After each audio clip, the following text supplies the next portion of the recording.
Well, I just picked up this Marlin 4570 lever action guide gun. I don't know why. I'm certainly no guide. I get out of breath chewing gum. But I didn't have one, and I've only got one of the lever action guns, so in my old age I just humored myself and bought this. There's several versions of this thing. This one happens to be 1895 GBL. It's got the larger thing for shooting with gloves on.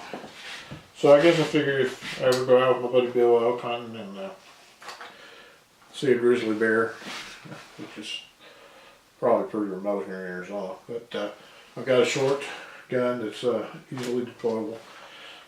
Now the idea I understand behind guide guns is you want something that has more than one shot. This holds 6 in the chamber and 1 in the hole, I guess. You can get a follow shot off pretty quick.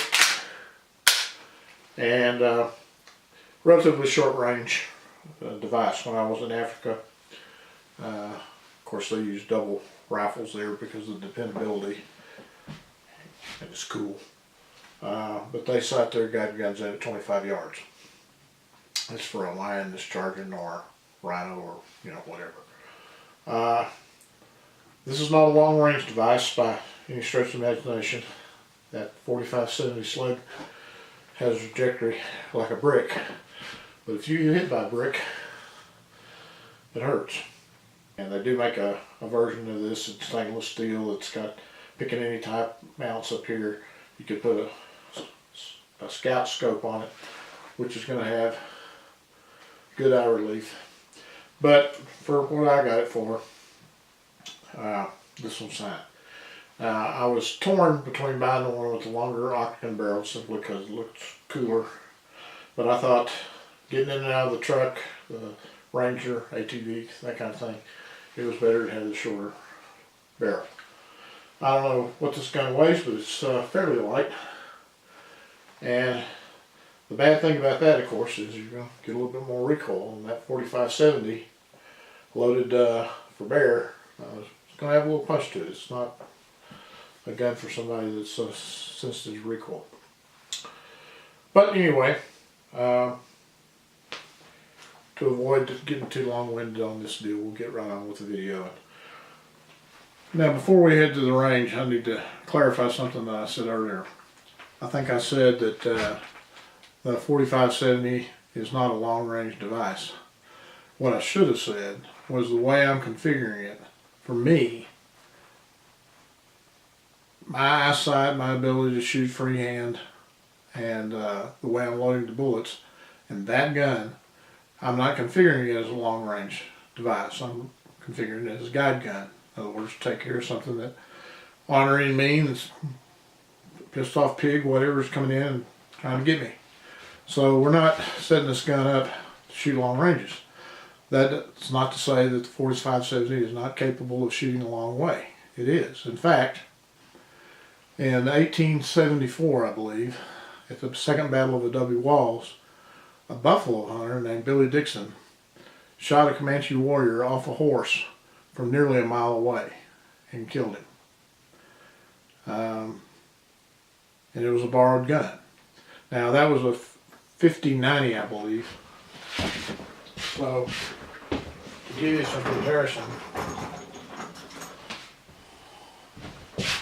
there's a modern day 4570 shell, and that's not a 55 or 50-90, but it would look something like that. That is a 50 caliber shell, and it is a little bit longer. So these old guns are certainly capable of shooting a long way if you got them set up correctly. The gun that Billy used probably would have looked something like this. Vernier sight for windage and elevation, long barrel, and he was able to pull it off after 3 shots.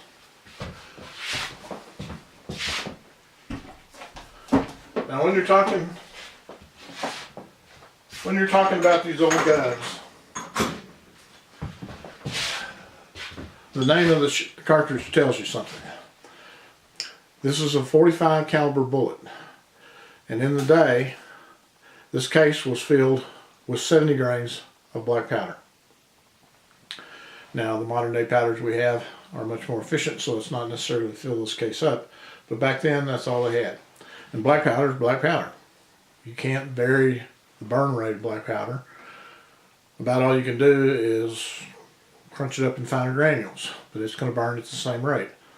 So the only way they had of getting more power out of black powder was to use more of it. Okay, we'll talk a little bit about what I'm doing here while this boring part gets over with. There's a iron bay man-sized gong out there at 75 yards. And what I'm trying to do is hit the hostage target, which is about a 5-inch square on either side of it. I don't hit it every time, but when you see the next clip, you'll understand how powerful this 45-70 round really is. Okay, now watch this. Even though I don't hit the right part of the target, it still knocks the flapper over to the other side. Watch this.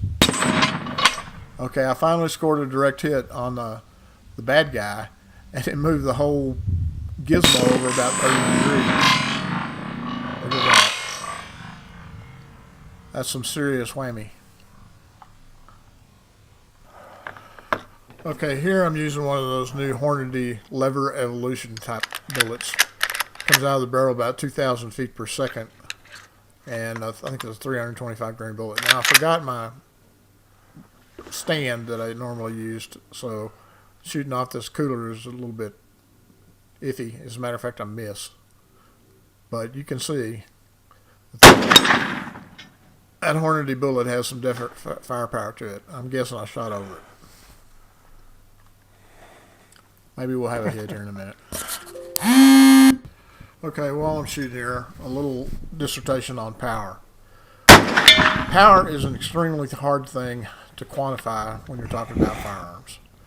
The construction of the bullet, the shape of the bullet, the design of the bullet, the caliber of the bullet, the speed of the bullet, all these things have to be figured in when you're talking about power. So there simply is no equation that covers all of it.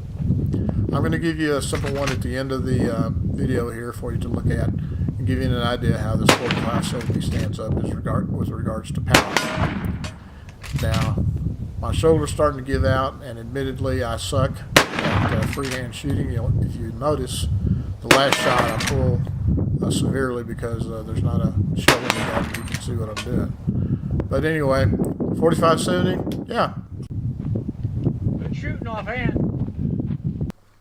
Now let's talk a little bit about power. There's no equation that I'm aware of that takes into consideration all the parameters for a definitive solution, but I'll give you an easy one just for comparison. Take the muzzle velocity of the round times the weight in grains of the bullet and divide that by 1,000.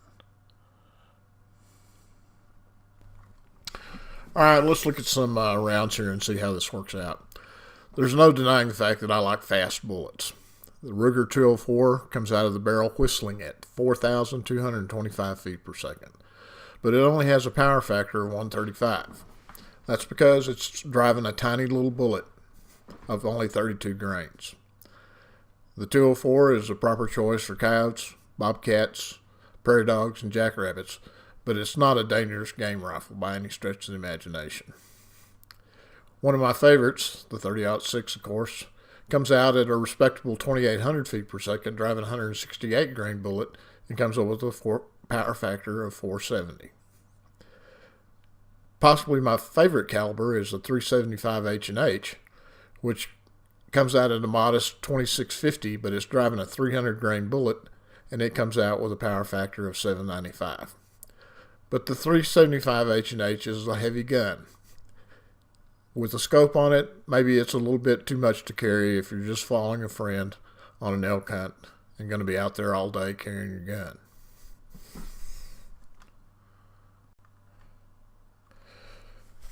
The 45-70 with a modern bullet, a Hornady Levolution 325 grain bullet, is stated to come out of the barrel at 2,000 feet per second. And that gives you a respectable power factor of 650. That's no slouch by any estimation. And you've got 6 rounds in the tube, I believe, and that can go up to 10 rounds depending on which one you get. And those can be fired in pretty rapid succession. So the 4570 is definitely in the running for a lightweight, maneuverable guide gun. The 4570 is an old warhorse that's been around since 1873. There's no doubt that it still has a popular following amongst historians and cowboy action shooters and sportsmen. I hope you enjoyed this rundown on the 4570 guide gun. Thank you.